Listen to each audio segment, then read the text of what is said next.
bertemakan Venturing into the Art,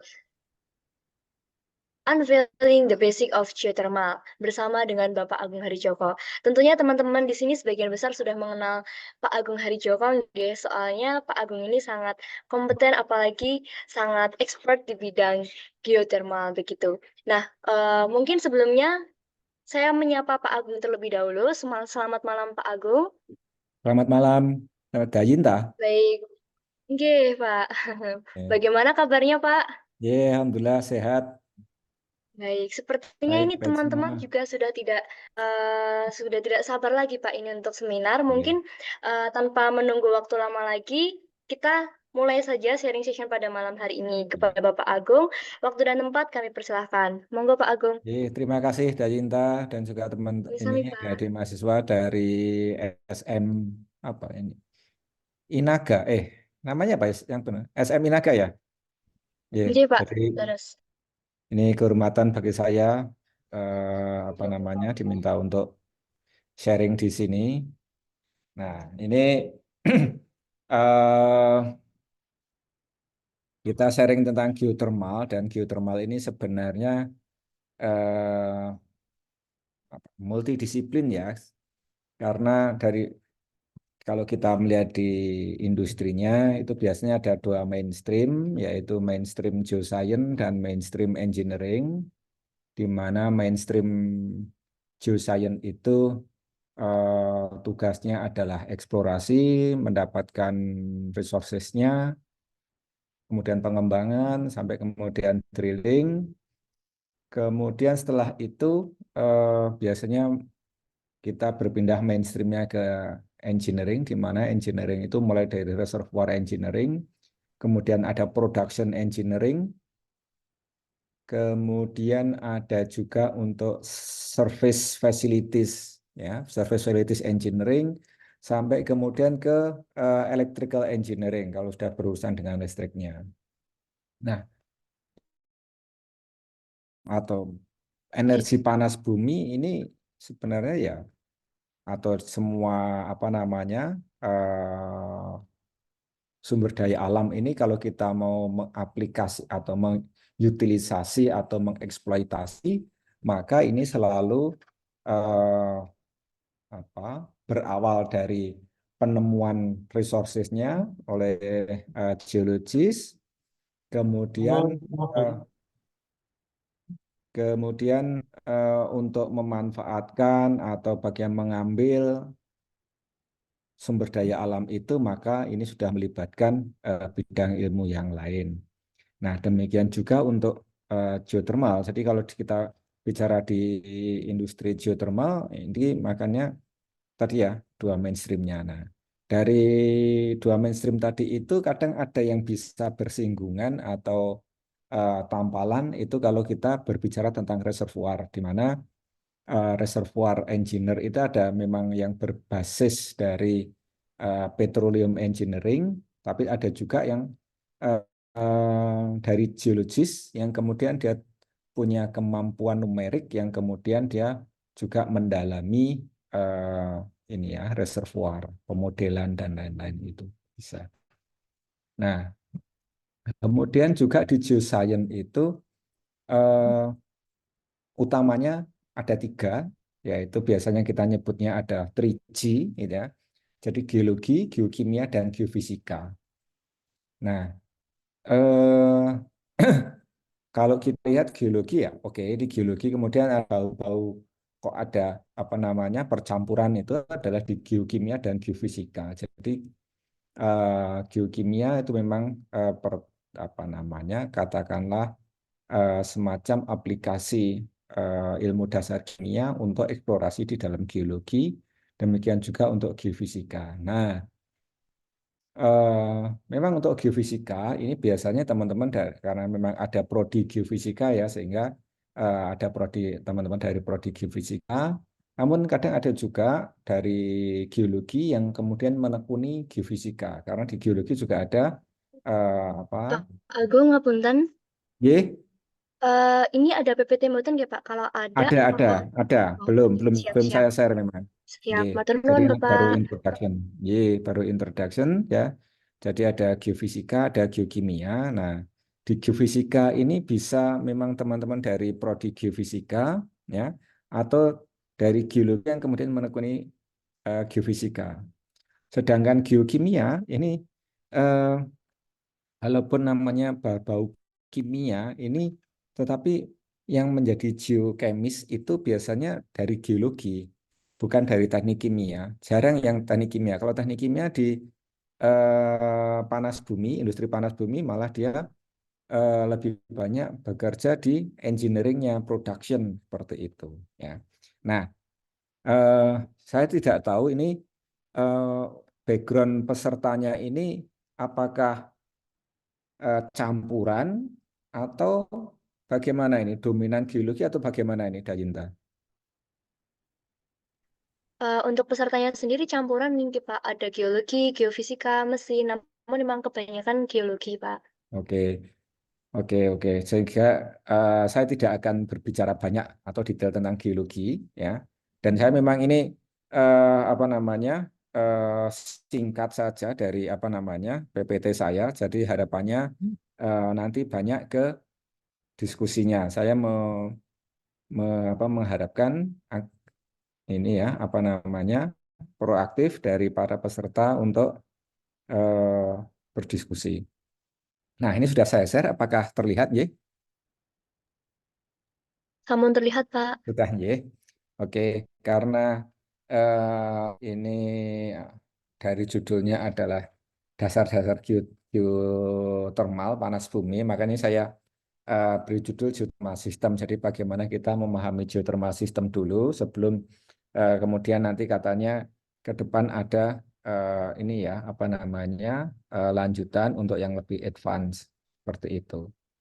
Nah, untuk itu sebagai pendahuluan maka kita kenali dulu ininya definisi dari sistem panas bumi, yaitu kalau kita bicara tentang energi panas bumi yaitu geothermal energy, jadi natural heat energy, jadi energi panas alami dari bumi yang ditransfer ke permukaan atau dekat permukaan secara konduktif dan konvektif. Jadi seperti kita ketahui bahwa bumi itu apa susunan ini ya bumi itu terdiri dari beberapa lapisan, mulai dari yang paling dalam itu ada inti bumi, ya, core, kemudian ada mantel, mantel atas, mantel bawah, mantel atas, baru kemudian ada kerak atau litosfer yang di bagian atas. Nah, inti bumi ini eh, panas ya, panasnya ini bisa dari apa namanya panas warisan dari pembentukan bumi dulu,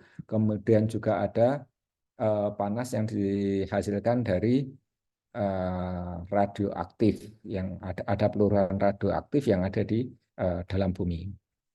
Nah, kemudian semakin ke atas ini semakin mendingin.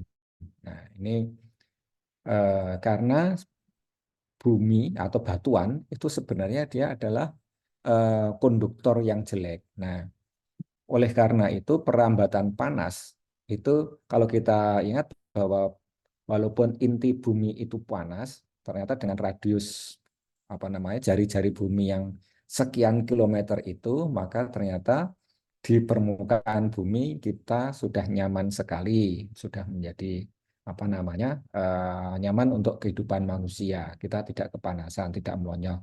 Bahkan kalau kita yang ada di dekat gunung api, kita tahu bahwa di bawah gunung api itu ada magma, magma chamber, tetapi kemudian di atasnya juga kita tidak kepanasan, gitu kan?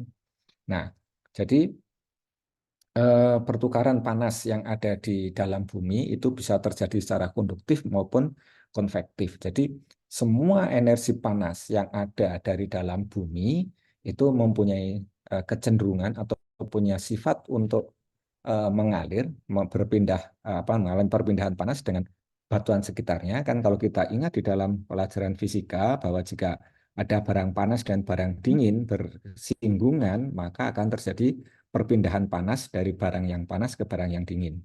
Nah, demikian juga apa yang terjadi di dalam bumi kita dari core ini mestinya juga ada apa namanya perambatan panas ya. Nah, kalau perambatan panas kan kita ingat pelajaran fisika ada 3 ya, ada konduktif, konvektif, dan radiasi. Namun di dalam bumi radiasinya ini yang tidak ada, jadi hanya ada konduktif dan konvektif. Nah, perbedaannya apa? Kalau konduktif artinya kan barangnya itu tetap panasnya yang merambat, sedangkan konvektif itu baik panasnya berpindah karena dibawa oleh materialnya yang berpindah bergerak gitu. Sehingga perpindahan secara konvektif ini lebih efektif terjadi di dalam bumi daripada yang konduktif untuk menghantarkan panas tadi itu. Nah, kemudian dari IGA sendiri ini membuat definisi bahwa geothermal adalah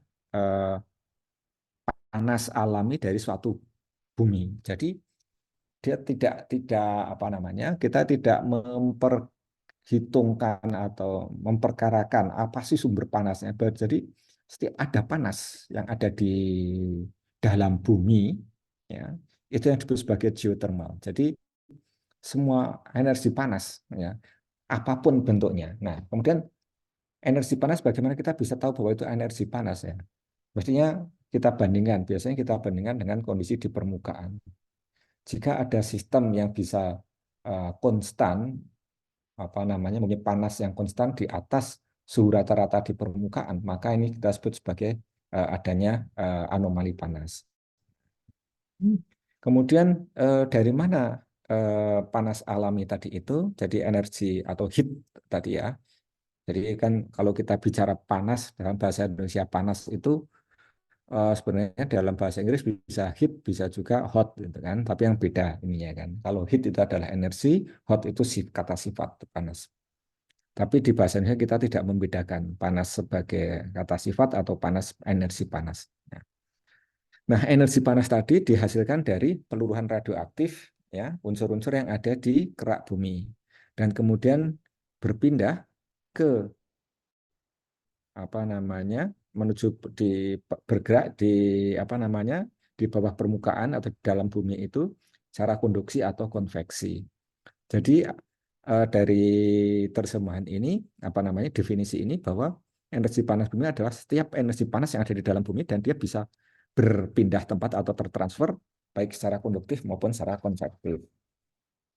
Nah, kemudian dengan perkembangannya eksplorasi panas bumi, pengembangan energi panas bumi, untuk saat ini bahwa sumber atau sesumber ya resources untuk panas bumi yang bisa dimanfaatkan atau yang exploitable, yang bisa dieksploitasi, ini sudah ditemukan di hampir di seluruh dunia ya, di dunia ini. Dan kurang lebih 83 negara yang sudah memanfaatkan energi panas. Pemanfaatan energi panas ini pun berbeda-beda ataupun besaran energi panas di yang ada di dunia ini berbeda-beda. Misalkan kita di Indonesia, Jepang, Filipina yang kita ketahui ya bahwa ini ada negara-negara gunung api, maka dia akan mempunyai energi apa heat atau energi panas bumi yang mempunyai suhu tinggi. Sedangkan di negara-negara Eropa seperti ada Belanda, ada Prancis di mana dia tidak punya gunung api, tetapi karena tadi definisinya adalah geothermal adalah semua energi yang ada di dalam panas, maka eh, ketika mereka melakukan pemboran, maka semakin ke dalam ini juga kita mendapatkan apa namanya suhu yang semakin panas, tetapi tidak akan sepanas jika ada sistem magmatik yang ada di sistem gunung api. Jadi 83 negara ini mempunyai sudah memanfaatkan panas bumi dengan berbagai sistem panas bumi yang ada di masing-masing negara tersebut. Nah, tadi saya cerita bahwa semakin kita bergerak atau kita masuk ke dalam bumi, maka suhunya itu akan naik dan yang ini yang kita sebut sebagai gradien geothermal. Nah, berapa sih besarnya gradien geothermal rata-rata di kerak bumi? Ternyata gradien geothermal rata-rata di kerak bumi itu ada yang mengatakan 25 derajat, tapi ada juga yang mengatakan 30 derajat Celcius per kilometer. Jadi artinya setiap kita turun 1 kilometer, maka suhunya bertambah 30 atau di dalam setiap 100 meter suhunya naik 3 meter. Nah, ternyata juga kemudian ada variasi besarnya gradien geotermal terhadap jarak ini eh, dari batas lempeng. Ya, jadi ini ada ini juga ternyata variasinya, di mana ini kalau kita lihat gambar yang ada di sebelah kiri di sini, di mana kalau kita lihat ini adalah irisan dari bumi kita, dari ini inner core, outer core, mantle, kemudian kerak dan atmosfer, maka ini kalau kita lihat ini adalah sumbu Y. Sumbu Y adalah suhunya, sedangkan sumbu X ini ada radiusnya.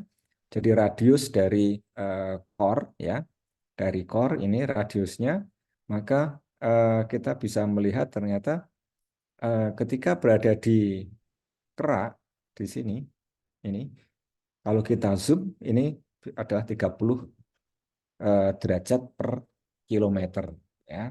Jadi seperti itu. Ini adalah rata-ratanya. Jadi eh, eh, oleh karena itu tadi, maka setiap kita atau di setiap tempat di bumi ini selalu ada yang namanya sistem geotermal, ya, sistem geotermal. Namun dengan tingkat suhu yang berbeda-beda. Kalau kita ngebor di apa namanya di kerak gitu ya, di sembarang tempat itu, maka rata-rata kemungkinan kita akan mendapatkan gradien geotermalnya 30 derajat Celcius, sehingga kalau kita ngebor 1 kilo, 1.000 meter kita bor, itu, maka kita akan mendapatkan kenaikan 30 derajat Celcius, sehingga suhunya kurang lebih 55 derajat Celcius. Karena apa? Karena suhu di permukaan, katakanlah suhu kamar itu adalah 25 derajat Celcius. Ya. Nah, sehingga ini bisa dikatakan bahwa di kedalaman 1 kilo kita punya suhu yang ada energi panas yang ada di bawah sana. Ya. Ini yang harus kita ingat bahwa geotermal itu ada di mana-mana. Ya. Karena apa? Karena ada yang namanya gradien geotermal. Setiap kita masuk atau ke dalam, turun ke dalam sedalam 1 kilo, akan ada kenaikan suhu 30 derajat Celcius. Nah, itu bisa secara konduktif dan secara konvektif. Dan perpindahan panas secara konduktif ini kurang efisien di dalam menghantarkan panas. Sehingga tadi dengan gradien geotermal bahwa pada kedalaman katakanlah 1.000 meter 1 kilo, maka suhu di bawah sana ada kenaikan sekitar 30, jadi menjadi sekitar 50 derajat 55 derajat Celcius ya. Tetapi eh, jika di suatu tempat ini nanti ada apa namanya anomali panas yang lebih tinggi ya, katakanlah di magma chamber ya. Magma chamber itu kedalamannya sekitar katakanlah ada yang 6 kilo, 4 kilo ya, di mana sampai saat ini pemboran ini belum bisa sempat apa namanya mencapai ke dapur magma ya. Karena apa? Karena juga suhu panasnya ya. Sehingga kemudian ini perlu media yang kita gunakan untuk memanen energi panas. Jadi yang kita tahu bahwa di bawah itu kalau kita ada dapur magma suhunya bisa sampai 1.000 derajat Celcius.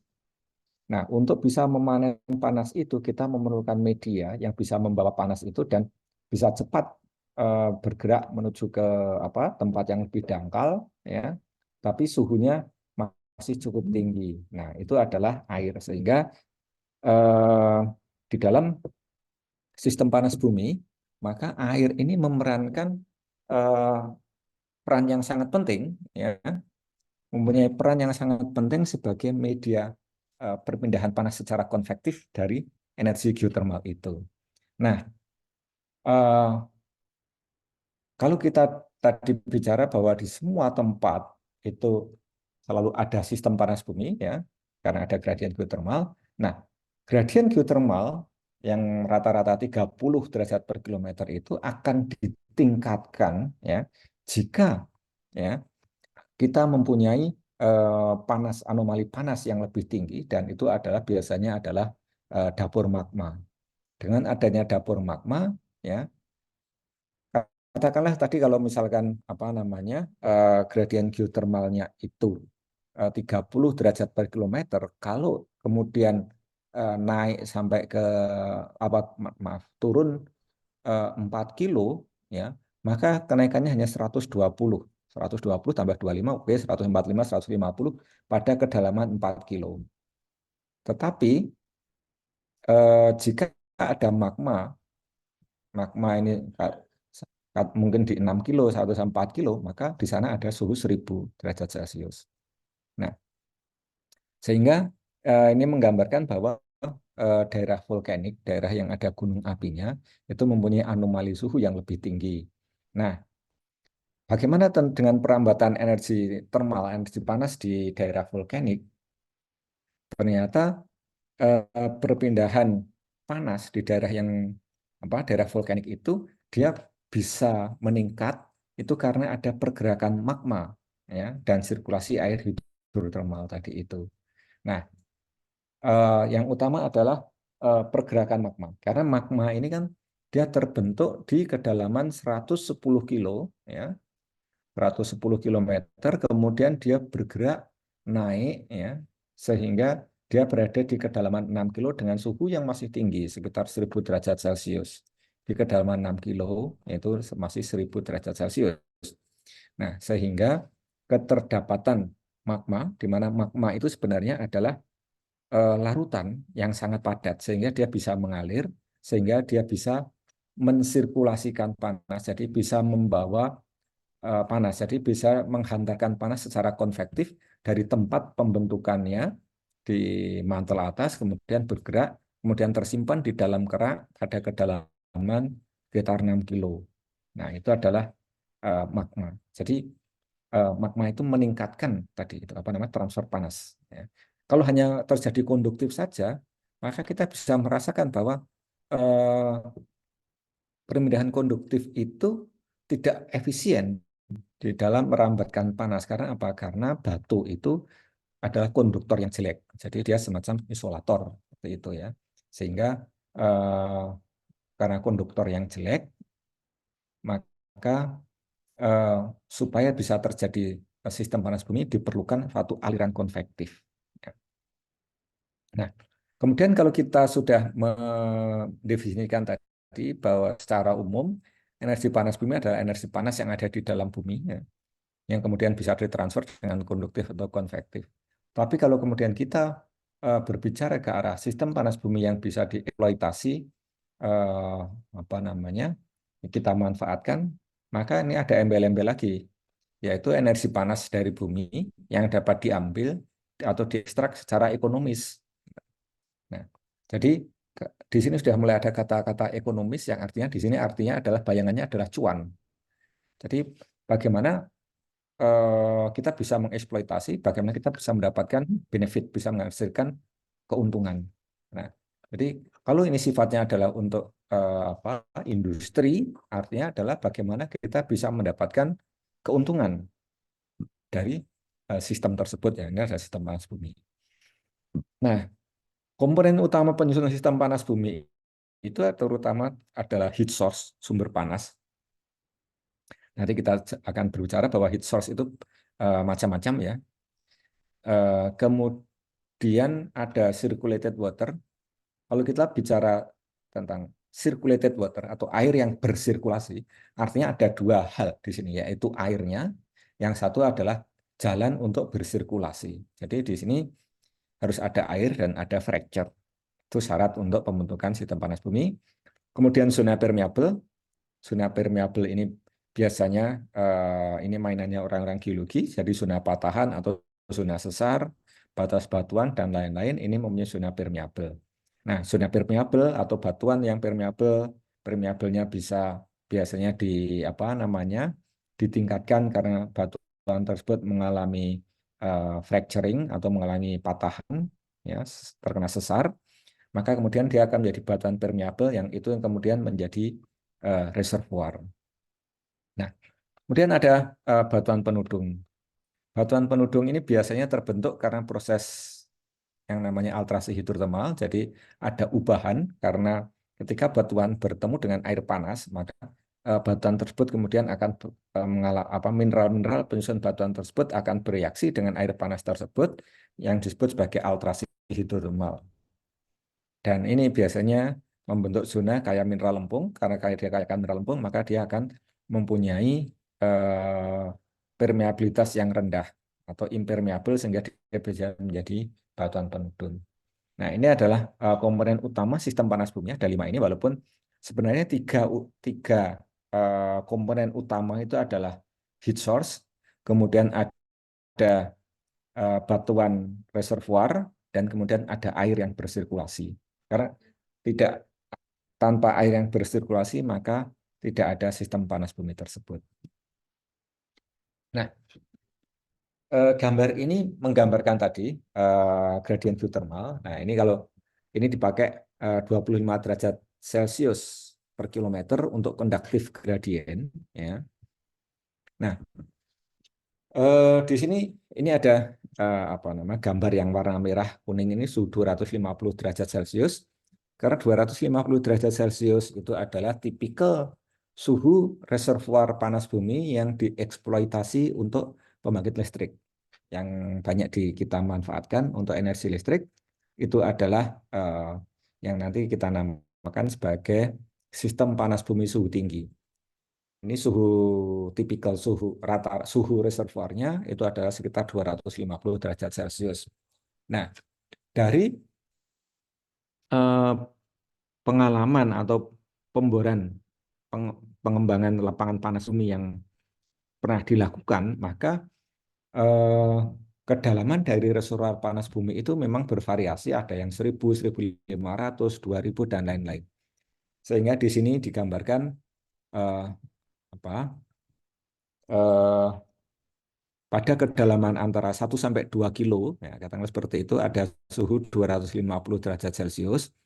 Nah, jika permukaan itu suhunya 25 derajat, ya, di sini suhunya 25 derajat Celcius, kemudian dengan gradien 25 derajat Celcius per kilometer, maka pada kedalaman 1 kilo itu hanya dapat suhu 50 derajat Celcius, sedangkan pada suhu 2 kilo ini mungkin sudah sampai sekitar 75 eh, derajat Celcius. Jadi 1 kilo ini 25, 2 kilo 50, 3 kilo ini 75 derajat Celcius.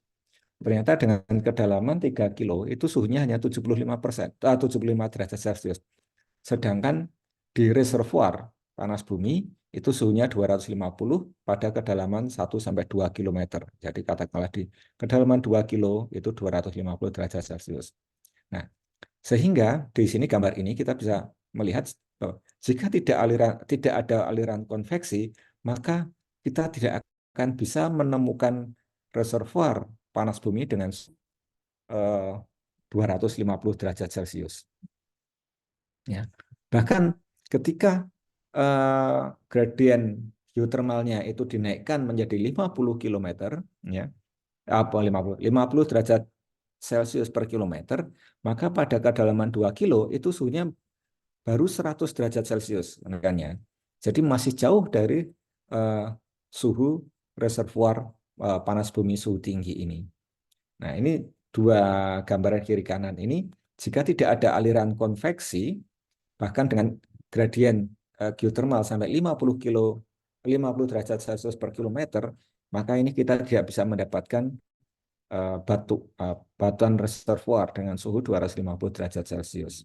Nah, lain halnya jika kemudian ada aliran konveksi dari dalam bumi yang dibawa oleh panas oleh magma tadi itu, maka kita bisa melihat di sini bahwa dengan adanya eh, magma, ya, adanya magma yang kemudian mendingin, maka kita bisa mendapatkan ini suhunya adalah suhu 300 derajat Celcius, bahkan ini di kedalaman 5 kilo. Dan ini bisa meningkatkan gradien geotermalnya, ya. Jika kemudian di sini ada fracture, sehingga kemudian ada media air yang mengalir, Jadi air yang kemudian dipanaskan oleh magma ini, ya, maka ketika air dengan suhu yang lebih tinggi, yang panas, dia akan mempunyai densitas yang lebih rendah dibandingkan air yang dingin, sehingga dia akan mempunyai apa namanya, daya apungnya. Kita bisa melihat bahwa suhu 250 ini bisa kita temui pada kedalaman 2 km. Jadi ini ada pergerakan konvektif ini yang kita cari di dalam geothermal, ya. Jadi inilah yang kita sebut sebagai sistem panas bumi dengan suhu tinggi. Nah, dengan ini maka ini tidak hanya 50, kalau kita lihat di sini bahwa ini 2 kilo sudah 250 derajat Celcius. Berarti per kilonya sekitar 125. Jadi dengan adanya konvektif ini, maka ini bisa meningkatkan perpindahan panas secara konduktif itu, ya, jauh lebih tinggi dengan adanya aliran konvektif ini. Nah, kemudian bagaimana ketika aliran ini berhenti? Maka ketika aliran ini berhenti, maka di sini tidak ada lagi anomali panas. Jadi sudah stop. Ya. Jadi tidak ada heat source, tidak ada air yang bersirkulasi, tidak ada reservoir. Nah, jadi tiga komponen utama pembentuk sistem panas bumi adalah magma chambernya, apa heat source. Heat source ini adalah biasanya magma, kemudian ada air yang bersirkulasi, jadi ada air dan kemudian ada fracture, kemudian ada batuan reservoir yang menyimpan panas di sini. Sehingga kita punya suatu reservoir dengan suhu 250 derajat Celcius. Nah, ini adalah gambaran sketsanya untuk daerah yang mempunyai magma tadi. Itu mestinya adalah jika di bawah ada magma, maka kemungkinan di permukaan itu ada ditandai dengan kehadiran suatu tubuh gunung api, ya. Jadi kalau kita punya tubuh gunung api, maka kita percaya bahwa di bawah itu kemudian ada magma chamber. Jadi magma chamber di sini ini adalah sebagai sumber panas, heat source. Kemudian untuk terjadinya panas bumi, maka di sini harus ada air yang infiltrasi, ya, recharge di sini, air meteorik. Kemudian dia dipanaskan oleh batuan yang ada di sini, panaskan. Kemudian dia akan bergerak naik ke atas karena dia mempunyai suhu densitas yang lebih rendah karena dia panas. Kemudian dia tersimpan di reservoir. Nah, kemudian di sini ada batuan penudung dan kemudian air panas bumi ini bisa mengalir ke permukaan membentuk mata air panas yang kita sebut sebagai manifestasi panas bumi. Dan manifestasi panas bumi itu bisa berupa keluarnya air panas atau dia berupa uap yang kita sebut sebagai fumarol. Nah, kadang kalau di puncak gunung itu ada namanya solfatara. Solfatara dibedakan dengan fumarol karena kandungan sulfurnya yang jauh lebih tinggi. Dan ini adalah manifestasi bumi. Jadi apa fungsinya manifestasi panas bumi? Ya, manifestasi panas bumi itu bagi kita sangat berguna adalah untuk mengetahui bahwa di bawah manifestasi panas bumi itu tentunya ada sistem panas bumi. Jadi kalau ada mata air panas, maka di situ ada sistem panas bumi. Nah, tapi kemudian ditanya, apakah kemudian ini bisa dieksploitasi, Pak? Bisa kan? Nah, belum. Tunggu dulu, ya kan? Kalau sistem panas bumi ada, tetapi kemudian apakah dia ekonomis atau tidak? Maka kemudian kita harus tahu berapa suhu reservoirnya, berapa volumenya, sehingga kemudian kalau kita ambil secara pada skala industri, ini pasti bisa menghasilkan suatu produk yang kontinu dan apa namanya ukuran yang besar dan kontinu. Jadi itu adalah sistem panas bumi. Ini bisa berasosiasi dengan gunung api, tetapi bisa juga ini adalah gunung api yang sudah pernah ada erupsi yang kemudian membentuk kaldera seperti itu, ya. Nah, sehingga di sini juga sama saja ini adalah magmanya. Kemudian di sini ada conductive boundary. Nah, conductive boundary di sini ada degassing. Kemudian ada air yang turun. Kemudian batuan di sini kan sudah dipanaskan karena ada batuan di sini kan dia mengalami pemanasan karena adanya transfer panas dari magma secara konduktif. Kemudian air yang turun di sini, air dingin turun, maka kemudian dipanaskan, kemudian dia naik. Seperti itu. Nah, kemudian pada waktu dia naik, kemudian air panas, ini kalau ingat, apa namanya, hukum eh, eh, apa ya, stabilitas fase ya, atau hukum fase air itu kan, kalau kita punya apa, air dari suhu tinggi, tekanan tinggi bergerak secara cepat ke permukaan, artinya dia berpindah dari tekanan tinggi ke tekanan rendah dengan suhu yang relatif tetap, maka dia akan mengalami boiling, atau biasanya kalau orang-orang mesin dia mengatakan ada flashing, seperti itu ya. Jadi ada ini apa, perubahan fase dari liquid menjadi vapor, sehingga di sini kita di dekat permukaan di sini ada yang namanya dua fase, zona dua fase, water dan steam. Demikian juga yang ada di sini. Itu. Nah, ini adalah sistem panas bumi. Yang kita cari di mana? Yang kita cari adalah reservoir yang ada di sini, di mana dia adalah batuan yang mengandung air panas, ya, suhunya tinggi 250-an, kemudian pH-nya netral. Ini yang kita cari. Nah, jadi di dalam mencari sistem panas bumi, maka kita lihat, karena bisnis di dalam panas bumi itu adalah kita bisnis energi. Energi adalah energi panas, ya, yang kemudian diubah menjadi energi listrik.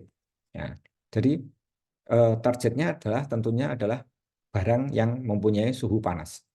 Sehingga sistem panas bumi itu haruslah mempunyai suhu tinggi, kemudian mempunyai air dengan debit yang tinggi. Ya, debit yang tinggi, tapi juga kemudian air ini harus mempunyai sifat yang baik atau benign, biasanya kita sebut sebagai benign fluid, itu kan. Jadi airnya yang bersahabat. Air yang bersahabat artinya air yang tidak merusak. Air yang tidak merusak itu seperti apa? Air yang tidak merusak adalah air yang pH-nya netral. Karena air yang dengan pH-nya asam, maka dia sifatnya adalah sangat reaktif, ya, korosif, seperti itu, sehingga ini biasanya dihindari. Karena apa? Karena kalau kita punya lapangan panas bumi, ternyata kita pada waktu ngebor kita menembus suatu lapisan eh, apa namanya, jenuh yang punya pH yang apa, rendah atau keasamannya tinggi, maka eh, pipa casing di dalam sumur kita nanti dia akan bisa korosi sehingga rusak, sehingga itu yang berbahaya bagi keselamatan kita semua. Nah, jadi kita bicara bahwa klasifikasi sistem panas bumi, ya, sistem panas bumi itu bisa dibedakan berdasarkan sumber panasnya di itu. Ada sumber panasnya adalah magma, dari tempatnya, ya, magma di dalam kerak. Kemudian yang non magmatik intrakrustal, jadi kedalaman di dalam kerak karena tadi gradien geothermal. Kemudian ada juga conductive heat flow within the upper crust. Jadi ini biasanya berasosiasi dengan suatu daerah dengan sesar-sesar besar, seperti yang mungkin contohnya ada ya sesar Sumatera atau sesar di Sulawesi. Nah, sesar di Sulawesi ini sesarnya besar, ya, kita sebut biasanya sesar Palu Koro, itu salah satu contohnya, di mana di sepanjang zona patahan tersebut banyak ditemukan air panas. Karena apa? Karena air ini bisa bergerak sampai ke bawah, kemudian dia bisa naik kembali ke permukaan dalam sebagai air panas.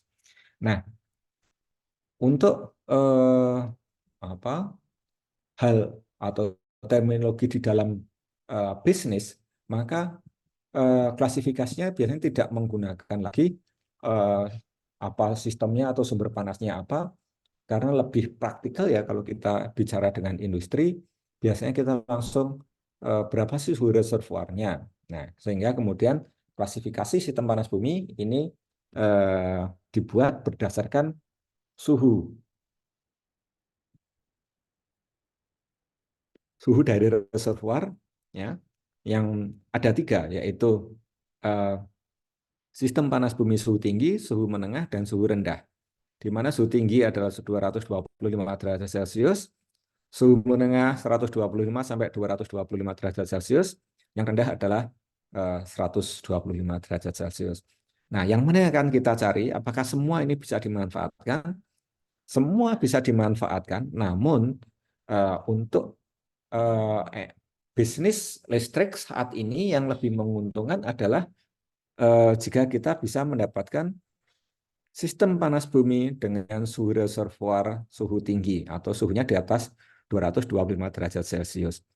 Nah, kemudian ternyata perkembangan teknologi pembangkit listrik ini sekarang sudah berkembang, ada yang namanya siklus biner atau binary cycle, di mana dengan binary cycle ini dia bisa memberikan air yang suhunya sedikit lebih rendah dari 225 derajat Celcius, ya bisa sampai 170 itu 150 itu bisa dimanfaatkan untuk pembangkit listrik, tetapi tidak dengan sistem pembangkitan yang eh, konvensional, tetapi yang tadi yang disebut sebagai binary cycle tadi itu. Nah, kemudian bagaimana distribusi dari sistem panas bumi tersebut? Eh, Karena sistem panas bumi, jadi yang perkembangan bisnis saat ini yang sudah ada adalah untuk pembangkit listrik dan itu dihasilkan dari sistem panas bumi suhu tinggi. Kita lihat di sini ternyata sebaran eh, sistem panas bumi yang mempunyai suhu tinggi, dia biasanya berimpitan dengan yang namanya zona subduksi, ya. Zona subduksi kecuali yang ada di Iceland, dia ada zona pemekaran. Jadi ternyata karena eh, pembentukan sistem panas bumi suhu tinggi tadi eh, harus ada anomali panas dan itu adalah eh, magma chamber, maka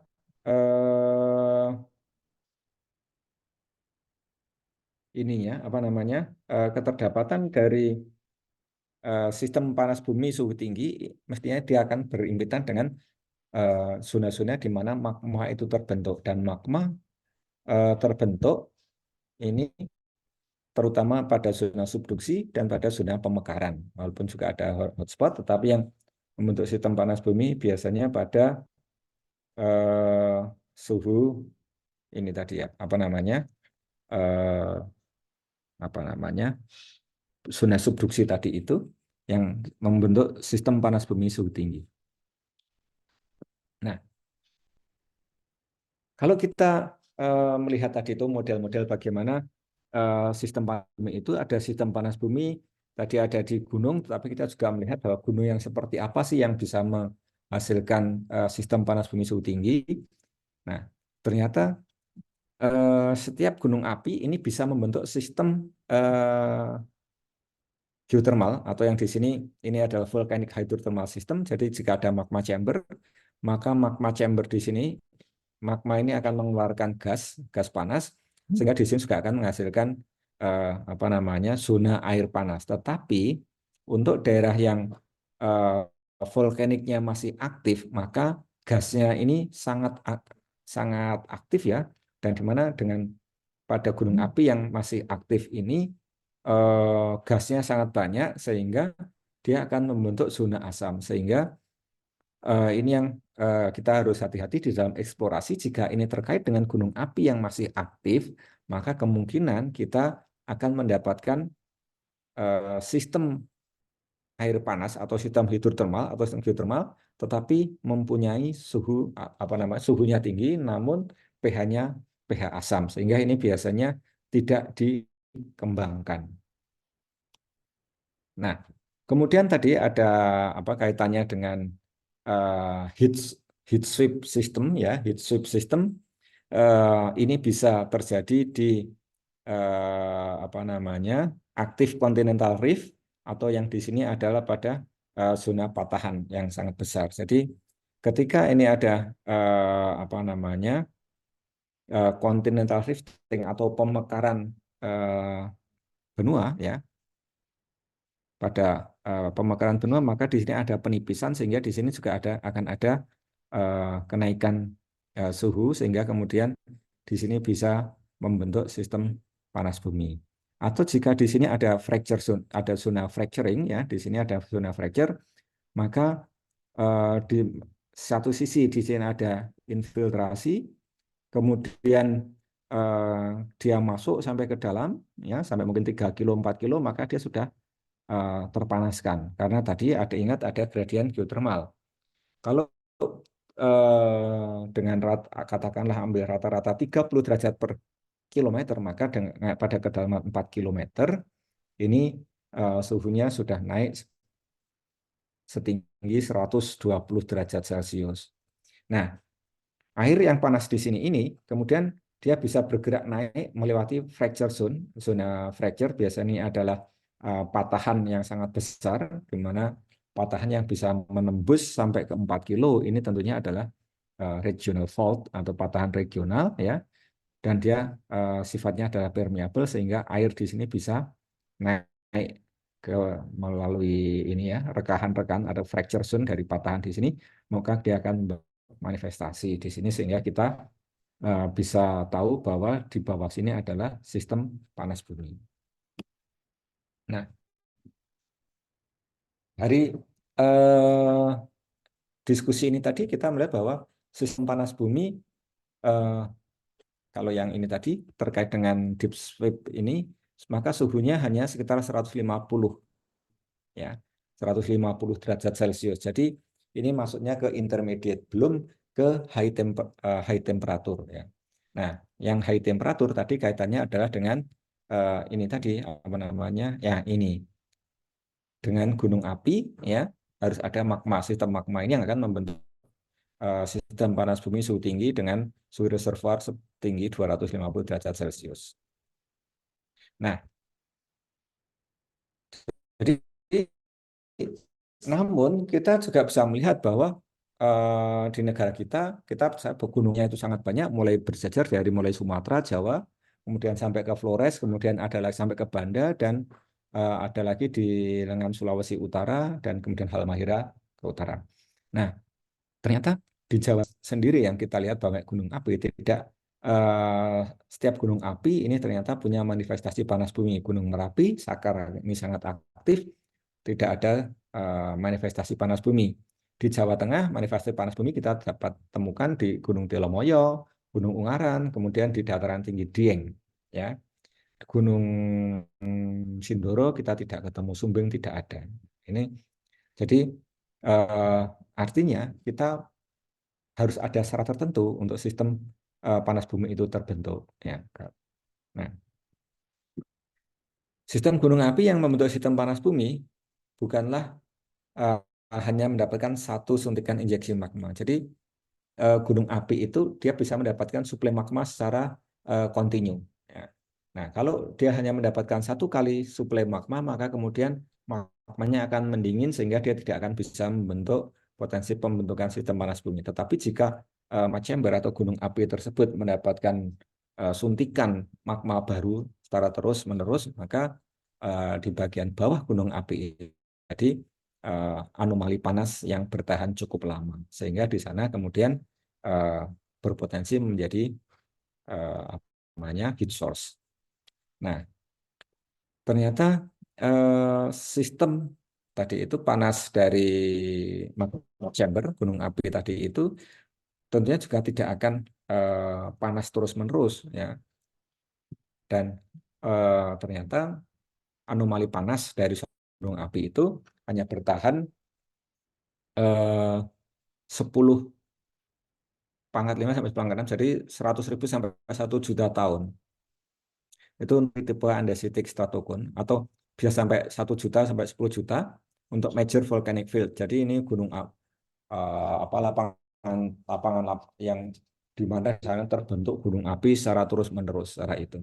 Nah, kalau kita melihat di sini bahwa anomali panas itu berkisar sampai 1 juta tahun, artinya sebenarnya setelah 1 juta tahun bagaimana? Setelah 1 juta tahun ya sudah panasnya hilang atau panasnya mati gitu kan, sudah tidak panas lagi, sudah karena apa? Karena magma chambernya sudah mendingin. Nah, kalau seperti itu gimana bisa dikatakan sustainable, Pak?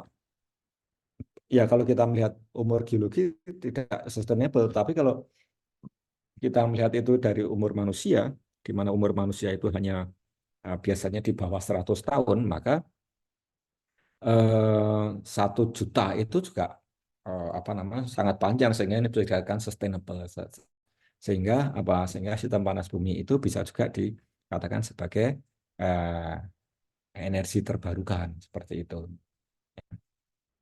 Nah, sehingga eh, umur gunung api ini kemudian juga bisa menjadi dijadikan salah satu patokan. Kalau kita mau mencari sistem panas bumi, maka kita jangan mencari sistem gunung api atau di daerah gunung api yang umurnya itu jauh di atas 1 juta, misalkan 5 juta, apalagi kalau sampai 20 juta ya sudah, dia sudah tidak lagi panas sehingga dia sudah mendingin.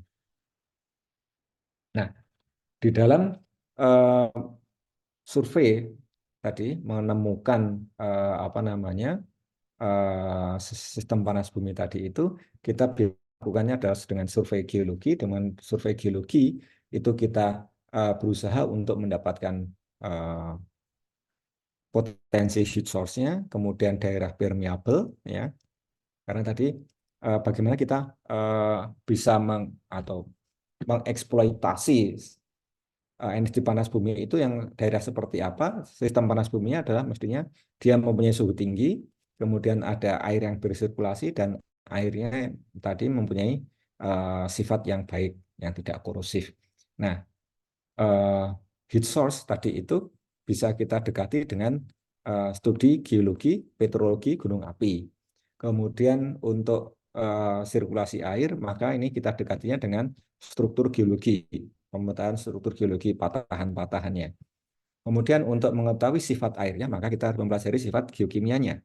Ya. Nah, sehingga kita melakukan dengan survei geokimia biasanya. Nah, geokimia di dalam panas bumi itu apa?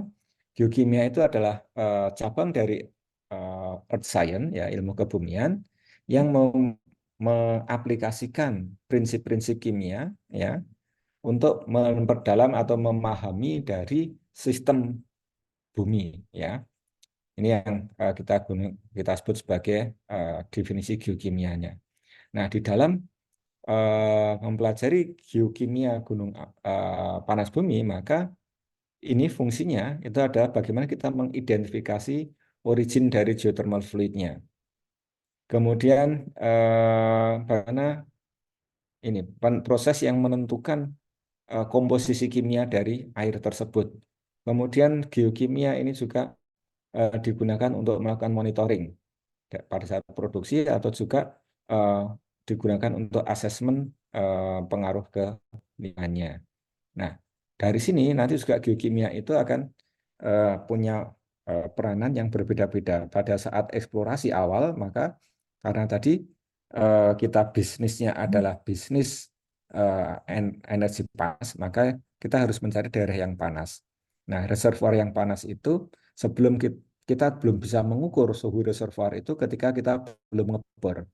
Padahal ngebor itu biayanya tinggi, sehingga kita harus punya perkiraan suhu reservoir. Nah, untuk memperkirakan suhu reservoir tadi itu, maka kita biasanya menerapkan metode geokimia, yaitu yang namanya nantinya kita sebut sebagai geotermometer. Dengan geotermometer berdasarkan komposisi kimia air, maka kita bisa memperkirakan suhu reservoirnya. Nah, kemudian masalah yang lain adalah bagaimana permasalahan yang mungkin ada, kita bisa lihat dari mana. Ini bisa kita lihat dari komposisi kimianya. Dan yang terkait dengan kimia air ini, maka dua hal yang mengganggu ini pengembangan panas bumi adalah adanya silika scaling atau pengeraan silika, ya, ataupun juga carbonate scaling. Jadi ada pengeraan batuan-batuan karbonat di dalam pipa. Ini yang kemudian menjadi permasalahan di dalam pengembangan lapangan panas bumi. Nah, kita bicara panas bumi tidak bisa lepas dari kebutuhan pemanfaatannya, yaitu pemanfaatan utama saat ini di Indonesia adalah untuk listrik. Sehingga kita mau nggak mau kita harus bicara tentang kebutuhan listrik Indonesia. Dan dengan berkembangnya teknologi, berkembangnya industri, maka kebutuhan listrik secara nasional itu juga akan naik terus. Jadi proyeksinya ini naik rata-rata 7% per tahun, sehingga apa namanya, kebutuhan listrik nasional ini akan selalu naik. Dan apalagi nanti kalau apa kendaraan yang sudah beredar ini lebih banyak kendaraan listrik, maka kebutuhan listrik ini juga akan semakin bertambah terus.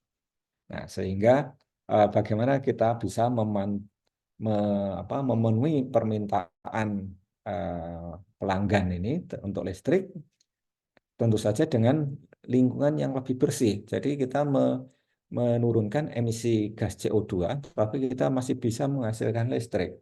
Sehingga green energy ini adalah salah satu jawabannya, dan salah satunya adalah panas bumi. Ya. Dan panas bumi ini bisa dikatakan apa namanya, sumber panas bumi yang andalannya. Karena apa? Karena sistem listrik yang dihasilkan dari panas bumi tidak dipengaruhi oleh cuaca, sebagaimana kalau PLTA, di mana kita punya musim kering dan musim penghujan. Ya, pada musim kering maka airnya berkurang, debitnya berkurang, sehingga produksi listrik juga berkurang. Demikian juga sebenarnya untuk apa namanya, angin dan lain-lain. Ini juga kita kadang ada kendala di dalam terkait dengan tadi iklim. Nah, kemudian konsumsi listrik ini terus meningkat seiring dengan peningkatan akses atau elektrifikasi dan juga pertumbuhan ekonomi, sehingga ini mendorong pengembangan kendaraan listrik dan kompor listrik juga naik terus. Sehingga ini satuan kilowatt per kapitanya itu targetnya adalah ini ya.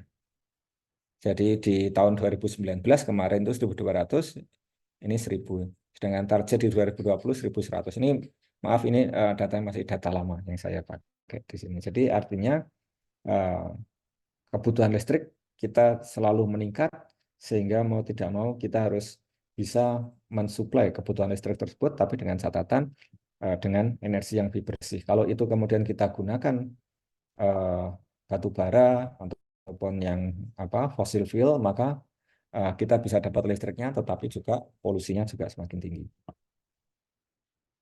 Nah, ini rasio elektrifikasi. Jadi ini sudah apa namanya, rata-rata elektrifikasi di Indonesia sudah tinggi ya, sudah di atas 90%, bahkan ada 99, yang paling rendah masih di NTT. Nah, ini kemudian terkait dengan bagaimana sih apa namanya, kalau ada pertanyaan juga sistem energi panas bumi di Indonesia bagaimana perkembangannya kok dari dulu segitu-segitu saja. Nah, ini potretnya bahwa di tahun 2020 ini 64% batu bara, 18% gas, EBT 15%. EBT itu dari PLTA, PLTP, dan PLT EBT yang lain. Ini PLTP hanya 2 gigawatt. Nah, ini targetnya 2005 PLTP menjadi 4 gigawatt. Kelihatannya ini masih berjuang karena kita sekarang masih di sekitar 2,3 gigawatt PLTP-nya. Nah, harapannya PLTP ini akan terus meningkat ya. Jadi demi pemenuhan bauran energi pembangkit listrik, maka targetnya menjadi 11 gigawatt pada 2038. Ini berdasarkan RUKN tahun 2019. Sekarang mestinya sudah berubah lagi, sudah lebih naik lagi. Nah, ini kapasitas terpasang, ini targetnya bisa sampai 1,2 gigawatt per tahun. Harapannya di 2050 ini sudah 17,5 gigawatt. Tetapi saat ini di hampir 2025 kita masih bergeser apa namanya, belum sampai 4 giga di sini. Jadi kita masih sekitar di 2,3. Nah, potensi panas bumi Indonesia bagaimana? Potensi panas bumi Indonesia untuk potensi sistem panas bumi suhu tinggi ini tentunya akan berasosiasi dengan keterdapatan gunung api. Dan kita punya gunung api yang sangat banyak, mulai dari ujung Pulau W sampai Lampung, kemudian Jawa, panjang Jawa sampai ke NTT, Flores, kemudian nyambung di Banda, kemudian di sini adalah Halmahera dan Sulawesi Utara. Nah, potensi panas bumi ada yang mengatakan kita punya potensi 23,9 atau 24 megawatt elektrik. Nah, ini adalah apa namanya, sebarannya. Jadi di Ya ini tadi sepanjang Pulau Sumatera, Pulau Jawa ini tadi kita punya eh, apa namanya potensi panas bumi. Kemudian yang sudah terpasang itu yang tandanya segi 6 merah, siap dikembangkan yang segi 5 pink, survei rinci, survei pendahuluan, survei pendahuluan. Jadi kalau kita lihat yang merah-merah ini masih sedikit ya, yang sudah produksi terpasang ini kan kita lihat dari apa namanya di Sumatera Utara, kemudian apa namanya kok lupa saya, bukan Suas Kinco di sini. Jadi di sini ada eh, di dekat Brastagi itu ada, kemudian di daerah Maneling Natal itu ada punya bersama Medco ya. Jadi dia adalah Sarula ya. Kemudian sampai ke di sini apa namanya eh, Lumut Balai atau Ulu Belu yang ada di Lampung. Kemudian yang berbanyak di Jawa Barat ya, untuk yang daerah sudah terpasang ini ada Lapangan Gunung Salak, kemudian ada Darajat, kemudian ada Kamojang ya, Wayang Windu, semua ada di sini. Kemudian juga ada di NTT. Jadi kalau kita, dan kemudian juga ada di ini di Manado. Jadi kalau kita lihat ini kita punya potensi yang banyak, tetapi belum semuanya itu menjadi terpasang. Sehingga sebenarnya ke depan kebutuhan energi hijau itu kita tidak lagi sebenarnya tidak khawatir seperti itu untuk pemenuhan energi di Indonesia. Nah, kita 23 atau 24 megawatt, kurang lebih 40% potensi panas bumi dunia, ya. Namun saat ini yang kita kembangkan baru sekitar 2,3 megawatt. 2,3 gigawatt atau 2000 megawatt. Nah, jadi sebaran terpasangnya jadi baru 2,13 megawatt ya. Sekitar inilah, mungkin ini 2200 sekarang ya. Nah, ini adalah sebarannya, ini mulai dari Sibayak ya. 12 mega, kemudian Sarula, kemudian ada sorry Merapi 42,5, Muara Laboh, Lumut Balai, Hulu Belu, tapi ini Lumut Balai ini belum produksi, kemudian di sini ada juga Hulu Lais sebenarnya. Nah, kemudian yang ini sudah apa namanya produksi adalah Hulu Belu, potensinya 220, tapi yang ya sudah apa namanya unit 1 2 3 4 4 kali 55 sekitar 220. Kemudian yang di Jawa ada Gunung Salak 376, Gunung Patuha, kemudian Wayang Windu, Kamojang, ya, kemudian Karaha, kemudian Darajat, Dieng, ya, kemudian di NTT ada Mataloko, Ulumbu, dan kemudian ada Lahindong di Sulawesi Utara. Nah, kita sekarang menjadi top 10 geothermal countries, ya. Jadi eh, pertama pengguna geothermal terbesar adalah Amerika Serikat 3,6 ya, giga, kemudian di Indonesia 2,1 giga, Filipina 1,9, sedangkan yang lain ini masih kecil-kecil. Nah, potensi panas bumi eh, ini ini hanya bom-boman saja ya beritanya. Indonesia diperkirakan akan menyalip Amerika Serikat ini. Tapi kalau dengan iklim investasi yang saat ini, kemungkinan ini juga kita belum akan jauh menyalip ke atau secara cepat menyalip ke Amerika. Nah, ini jadi Indonesia menyumbang 2 dari 10 lapangan panas bumi terbesar di dunia pada 2020, yaitu lapangan panas bumi Sarula dan Derajat. Sarula 330, Derajat 255. Yang paling besar adalah di The Geyser, di USA, 1.500 megawatt. Kemudian Cerro Prieto di Meksiko, 820. Lardirello Italia 776, Olkaria di Kenya 727, Imperial Valley 403, Sarula 330, Tiwi di New Zealand 330, maaf ini Tiwi itu kayaknya di Filipina, ini Tiwi di Filipina. Kemudian Helisede di Iceland 303, Koso, dan kemudian Darajat 225, 255. Nah, pemanfaatan panas bumi yang paling banyak kita lakukan di sini adalah untuk pembangkit listrik. Ini adalah pembangkitnya, biasanya yang ini adalah sistem pembangkit flashing. Kemudian yang kita lihat di sini ini adalah apa namanya turbin, itu ada yang di hijau ini, sedangkan ini adalah pendingin udaranya. Ya. Jadi Dieng kemudian Kamojang, Darajat, Wayang Windu, Gunung Salak tadi itu. Nah, pembangkit listrik ini geothermal power plant di Indonesia.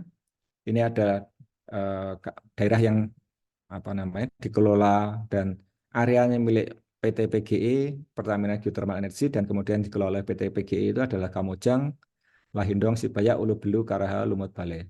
Sedangkan kemudian ada PGE dan Joint Operation Contract, ya, itu adalah Wayang Windu. Ini artinya JOC ini adalah lapangannya, areanya adalah areanya PGE, tetapi operatornya adalah swasta, seperti ada Wayang Windu, Derajat, Gunung Salak, Sarula. Nah, kemudian ini yang belum dikembangkan atau yang sudah dikembangkan ini milik masing-masing ya. Ada sistem area seperti Patuha, Dieng itu ada PT Geodipa, kemudian Ulumbu, Mataloko, PLN, Muara Labuh itu adalah PT Supreme, Sorik Merapi itu Sorik Merapi Geothermal Power itu 42,3. Jadi ini adalah perkembangannya. Jadi kita sebenarnya secara resources kita optimis kita bisa apa namanya memasok keperluan listrik di secara nasional, ya.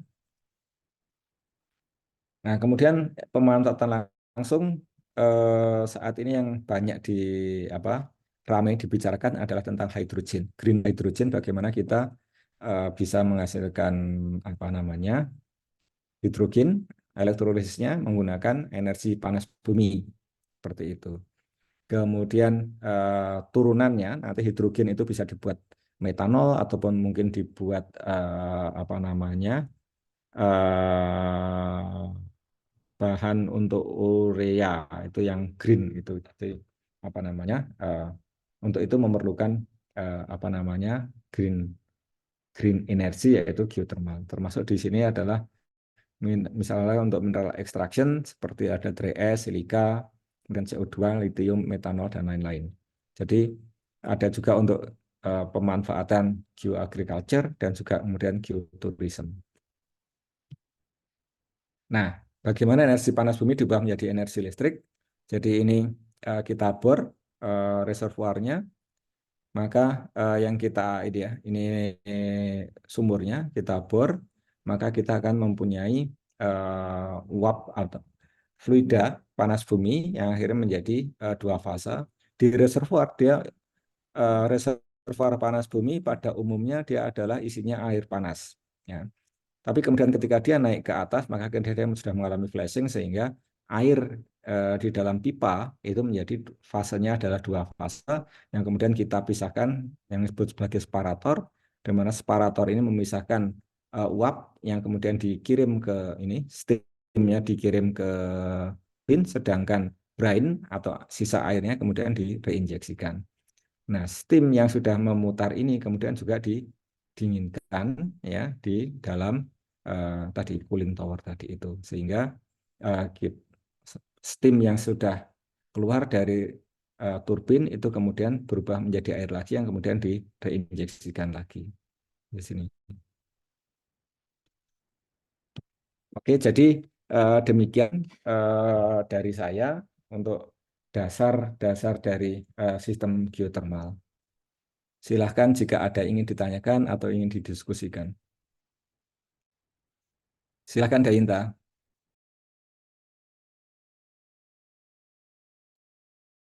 Baik, Bapak, terima kasih atas pematerian pada malam hari ini. Sangat insightful ya, Pak.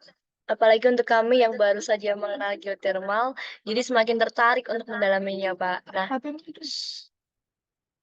Nah, teman-teman, itu tadi adalah pematerian dari Pak Agung yang membahas mengenai gradient geothermal, kemudian komponen utama penyusun sistem panas bumi, pengaruh aliran konveksi terhadap keberadaan panas bumi, geokimia panas bumi, dan masih banyak lagi seputaran panas bumi. Nah, tentunya teman-teman di sini ada rasa ingin tahu lebih lagi nih terhadap pematerian Pak Agung tadi. Mungkin dari teman-teman yang mendengarkan tadi bisa raise hand, menggunakan fitur raise hand untuk menanyakan seputar pematerian tadi. Nah, mungkin langsung aja ini ada Farhan Izat. Monggo Izat perkenalan diri kemudian menyampaikan. Oke, terima kasih banyak Delta atas kesempatannya. Di sini eh, Saya izin bertanya pada Pak Agung, Pak. Oh ya, sebelumnya perkenalkan saya Farhanizat dari Geologi Angkatan 2022, Pak. Nah, pertanyaan saya terkait komponen utama penyusun panas bumi sih, Pak. Jadi disebutkan tadi kan dibutuhkan fractured rock sebagai reservoir begitu ya, Pak. Biasanya fractured rock ini kan dari batuan beku, Pak. Apakah ada sistem panas bumi yang menggunakan batuan sedimen permeabel seperti mungkin batu pasir seperti pada reservoir migas seperti itu, Pak, di Indonesia? Mungkin pertanyaan dari saya itu, Pak. Terima kasih, Pak. Oke, terima kasih. Jadi sampai saat ini sistem panas bumi yang kita manfaatkan itu adalah sistem untuk listrik ya. Kita di Indonesia bisnis panas bumi ini hampir semuanya atau mungkin ya seluruhnya itu adalah bisnisnya pengembangan apa namanya PLTP di Indonesia. Nah, PLTP ini membutuhkan sistem panas bumi suhu tinggi. Sistem panas bumi suhu tinggi ini pada umumnya berada di daerah volkanik. Sehingga pada umumnya reservoir yang menjadi batuan reservoir di dalam sistem panas bumi di Indonesia itu adalah batuan-batuan volkanik. Tetapi apa namanya di beberapa tempat juga ternyata dari analisis ini pemboran cuttingnya ya dari apa serbuk bornya itu tadi ternyata batuannya adalah bukan batuan volkanik yang ada di darat tetapi adalah batuan volkanik yang diendapkan di laut karena dari apa serbuk bor tadi kita bisa kita menemukan bahwa ada pumice tapi juga ada fosilnya fosil-fosil laut sehingga kita bisa mengatakan bahwa daerah tersebut ini yang sekarang menjadi reservoir itu dulunya adalah batuan-batuan sedimen. Cuman kebetulan juga di sana adalah eh, batuan sedimen yang materialnya adalah material volkanik seperti itu. Nah, bagaimana dengan di dunia? Nah, di dunia ini macam-macam karena apa namanya? Tidak semua kan apa namanya sistem panas bumi yang ada di daerah tersebut itu daerah volkanik. Seperti di Perancis, maka dia eh, energi panas buminya itu adalah dari air panas yang ada di dalam cekungan sedimen. Jadi kalau apa namanya di daerah-daerah cekungan sedimen yang ada minyaknya, kan isi reservoir minyak bumi juga tidak isi semua isinya minyak, tetapi ada gasnya, mungkin ada minyaknya, dan juga ada airnya. Nah, air yang ada di dalam batuan sedimen. Jadi cekungan sedimen yang dalam itu juga sebenarnya adalah air panas, ya, sehingga bisa juga dikatakan geothermal. Nah, ini yang sekarang juga banyak di apa namanya ingin dikembangkan adalah bagaimana pemanfaatan air panas dari ini tadi apa namanya daerah-daerah non volkanik tadi itu, terutama yang dekat dengan lapangan panas bumi, itu kemudian bisa digunakan untuk enhance oil recovery, ya, seperti itu. Nah, kalau di tadi kembali lagi untuk kasus di Indonesia, ternyata juga di Gunung Gede, laporan apa namanya lapangan di Gunung Salak, lapangan Gunung Salak itu pemborannya dilaporkan menembus batuan sedimen juga, gitu kan. Jadi bisa apa namanya pas sampai di kedalaman 1.000 atau 2.000 itu eh, sudah bukan lagi batuan vulkanik biasa, tetapi adalah batuan sedimen seperti itu. Tapi tentu saja yang mengontrol tetap nantinya adalah tetap fracture ya, sesar. Jadi karena apa? Karena pergerakan fluida itu yang di dalam sistem panas bumi dia cenderung vertikal naik. Jadi bukan porositas pori seperti di batuan sedimen untuk minyak bumi. Seperti itu, Farhan. Baik, Pak. Terima kasih banyak, Pak, atas penjelasannya, Pak. Sangat menjawab, Pak. Ya, terima kasih. Baik, terima kasih Pak Agung atas penjelasannya. Mungkin dari teman-teman lainnya, apakah ada yang ditanyakan terkait pematerian tadi? Monggo silakan raise hand dulu. Baik, untuk Kak Cevana Safiri, silakan.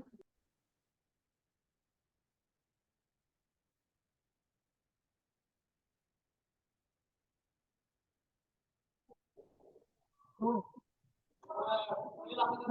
sebelumnya apakah suara saya terdengar, Mbak? Terdengar. Sebelumnya izin memperkenalkan diri, nama saya Ceva Fitri dari Teknik Biologi Angkatan 2023. Uh, saya di sini mau tanya, Pak. Jadi saya itu ada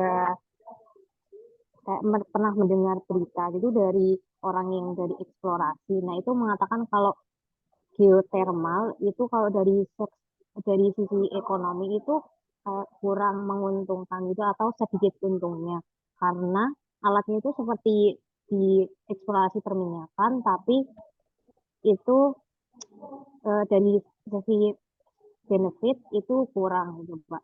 Nah makanya kenapa perkembangan geothermal di Indonesia itu sedikit itu benar nggak ya Pak? Terus yang pertanyaan kedua, mungkin ini gara-gara saya masih semester awal, itu saya tuh mau tanya, bisa nggak ya Pak, itu kan kalau di hidrotermal, apa ya, urat hidrotermal itu kan biasanya ada mineral-mineral gitu Pak. Nah, saat mengambil heat source-nya itu, bisa nggak ya Pak, itu sambil mengekstraksi mineral yang ada di urat hidrotermal itu Pak. Terima kasih. Oke. Ya, makasih Sevana. Jadi yang pertanyaan pertama, apakah bisnis panas bumi kurang menguntungkan? Eh, ini bisa dijawab ya dan tidak seperti itu ya. Kalau tidak menguntungkan ya enggak juga, soalnya apa? Karena industri panas bumi ya masih ya bertahan gitu kan. Tapi memang kemudian kalau ditanya kenapa perkembangannya tidak cepat dan lain-lain padahal kebutuhannya tinggi. Apakah memang tidak menguntungkan? Mungkin menguntungkan, tetapi saat ini dengan ini sedikit berbau-bau politis jadinya. Jadi semua itu kan tergantung dari government eh, pemerintah ini menetapkan harga panas buminya seberapa. Karena apa? Karena bisnis panas bumi di Indonesia itu kan kita mengubah energi panas bumi menjadi listrik. Sedangkan perusahaan penghasil listrik ini dia tidak bisa menjual ke konsumen langsung. Jadi perusahaan yang bisa menghasilkan listrik dari PLTP tadi itu, dia harus menjual listriknya kepada PLN, baru kemudian PLN yang menjual kepada masyarakat. Nah, di sini ini yang sering kemudian jadi diskusi panjang lebar. Maka ini harus berapa? Karena kalau dengan PLN dijual PLN nanti efisiensinya bagaimana sehingga eh, efisiensinya bagaimana gitu kan? Kan kalau udah melewati dua dua dua entitas ini kan harganya nggak bisa murah gitu kan? Nah, padahal listrik di Indonesia ini kan seperti masih menjadi kebutuhan khalayak gitu kan, kebutuhan umat itu, kebutuhan publik yang sangat besar. Jadi yang bisa kalau mungkin 98 dulu itu Pak Harto lengser karena ada demo yang dibuat adalah kenaikan BBM. Nah, ini kalau listriknya naik itu kan kemungkinan juga akan ribut lagi. Nah, sehingga kemudian pemerintah ya ini akhirnya menahan bagaimana harga listrik itu tetap segitu aja. Nah, itu yang kemudian mereka ya yang ditekan adalah perusahaan panas bumi sehingga bisa dikatakan banyak lapangan panas bumi yang kemudian ya perkembangannya tidak begitu cepat. Nah, sehingga kemudian BUMN inilah yang kemudian digerakkan untuk menaikkan mempercepatnya seperti itu. Jadi itu yang pertanyaan pertama ya. Jadi tergantung dari political will dari pemerintah. Bagaimana menentukan harganya untuk apakah menguntungkan atau tidaknya tadi itu.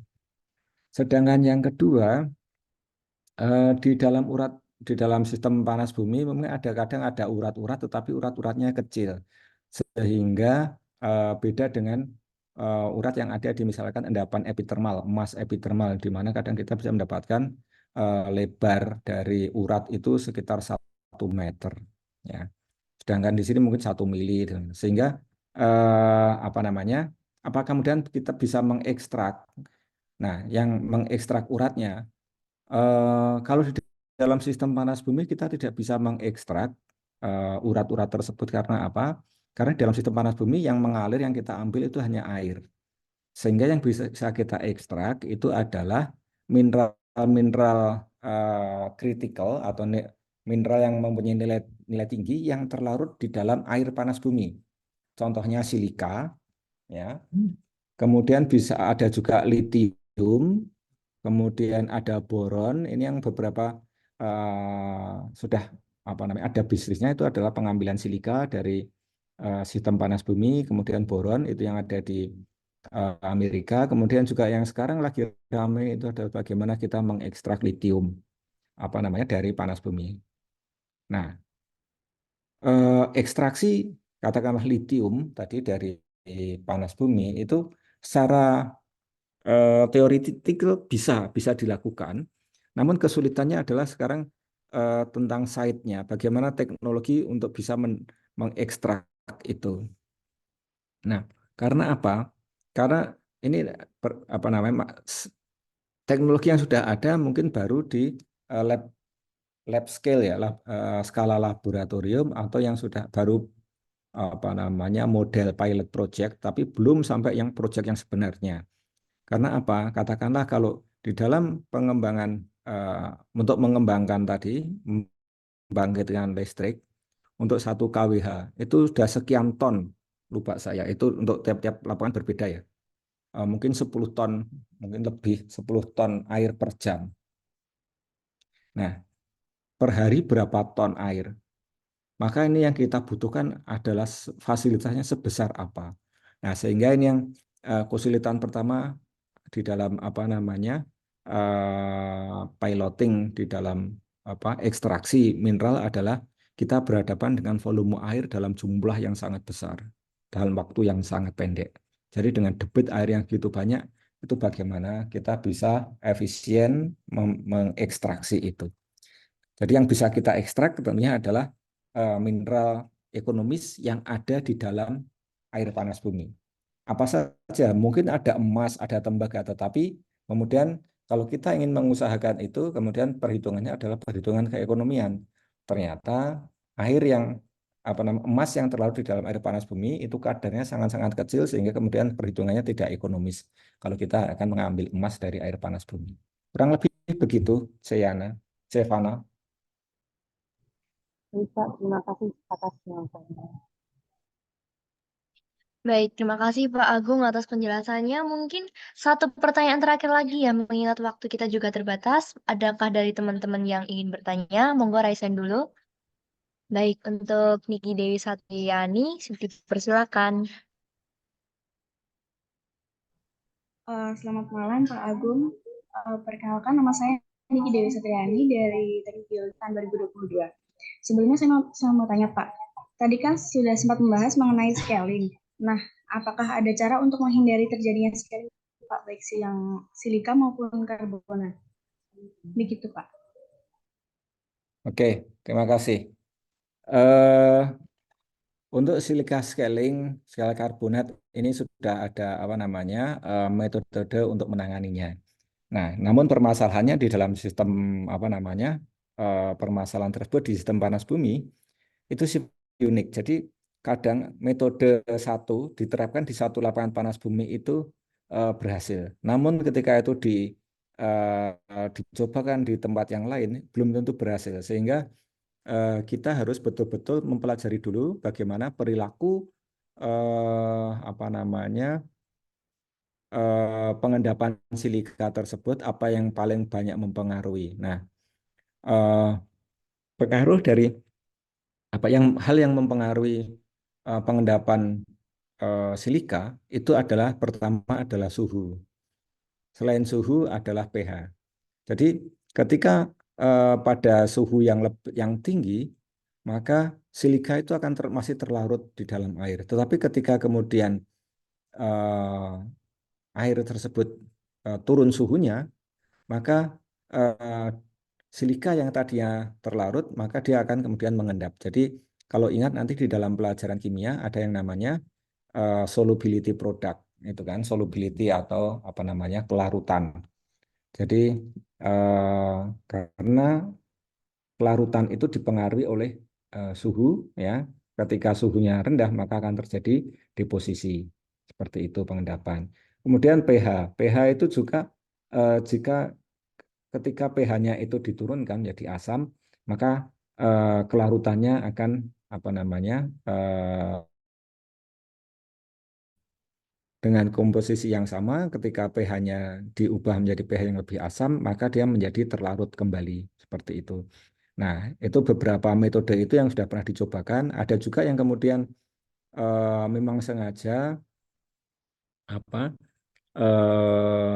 air panas buminya itu didinginkan di dalam kolam-kolam seperti itu sehingga ada pengendapan silika di dalam kolam, kemudian baru itu kemudian direinjeksikan. Nah, jadi banyak sekali metode untuk menangani silika scaling itu, namun yang penting adalah kita harus mempelajari dulu eh, karakter dari fluida yang ada di lapangan panas bumi tersebut dan bagaimana proses pengendapan hal yang mengontrol proses pengendapan paling kuat yang ada di lapangan tersebut. Begitu Niki. Baik Pak, terima kasih atas penjelasannya. Teman-teman Pak. Baik, terima kasih Pak Agung atas penjelasannya. Mungkin kita cukupkan ya teman-teman dan Pak Agung karena mengingat waktu juga. Terima kasih kepada semua peserta course ini yang sudah aktif untuk bertanya. Matur nuwun juga kepada Pak Agung yang telah bersedia mengisi course hari ini dan juga telah menjawab semua pertanyaan-pertanyaan dari peserta. Semoga jawaban yang diberikan dapat menambah ilmu dan wawasan bagi kita semua. Nah, ini ada sedikit ucapan terima kasih kami, Pak. Ada tanda terima kasih kami sebagai kepada Pak Agung sebagai pemateri. Ini ada sertifikat dan juga plakat, namun yang kami sharekan saat ini adalah sertifikat. Mungkin akan diserahkan kepada Pak Agung oleh Mas Takwa. Monggo Mas Takwa. Baik, terima kasih atas kesempatan ini. Terima kasih atas apa materi hari ini dari Pak Agung. Mungkin ini ada sedikit sertifikat dari kami untuk Pak Agung. Mungkin bisa langsung didokumentasi oleh panitia. Oke. Baik. Iya, terima kasih. Terima kasih, sertifikat saya terima. Dah, baik, terima kasih Pak Agung. Nah, Iya. untuk menutup course pada malam hari ini, teman-teman bisa on cam terlebih dahulu. Kita dokumentasi. Monggo, mungkin 20.45 on cam dulu ya teman-teman. Monggo dipersiapkan untuk yang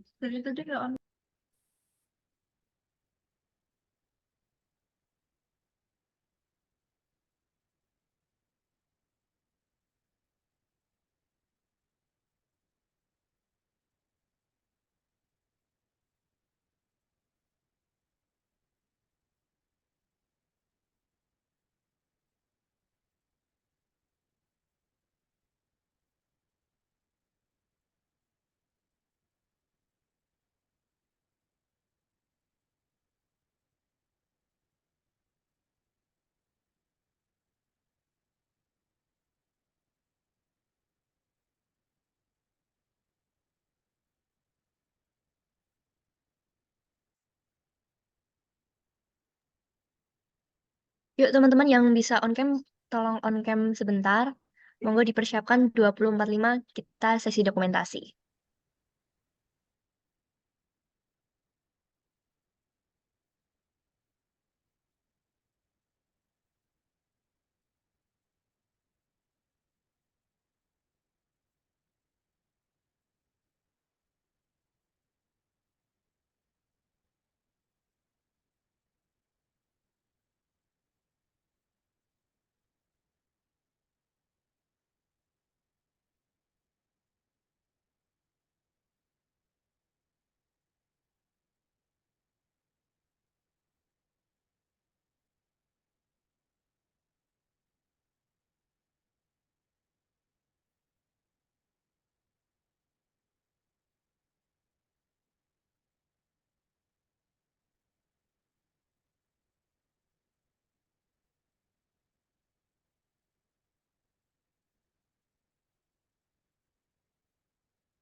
Baik, karena sudah 24.5, mungkin kepada panitia bisa mempersiapkan untuk screenshot ya. Akan saya hitung.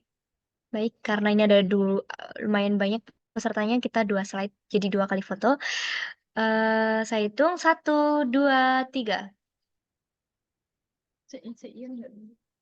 Sekali lagi, 1, 2, 3. Oke, terima kasih teman dan matur nuwun juga Pak Agung yang sudah berkenan untuk mengisi course pada malam hari ini. Demikianlah acara seminar course yang bertemakan Venturing into the Art, Unveiling the Basic of Geothermal pada malam hari ini. Dan saya selaku MC mewakili teman-teman panitia pamit undur diri dan mohon maaf jika terdapat kata-kata atau perilaku yang kurang berkenan di para hadirin peserta seminar pada malam hari ini. Matur nuwun Pak Agung dan matur nuwun juga teman-teman semuanya. Terima kasih. Terima kasih. Selamat malam. Selamat istirahat. Masih banyak Pak. Terima kasih, Pak. Terima Izin kasih Pak Agung. pamit. Terima kasih, Pak. Iya.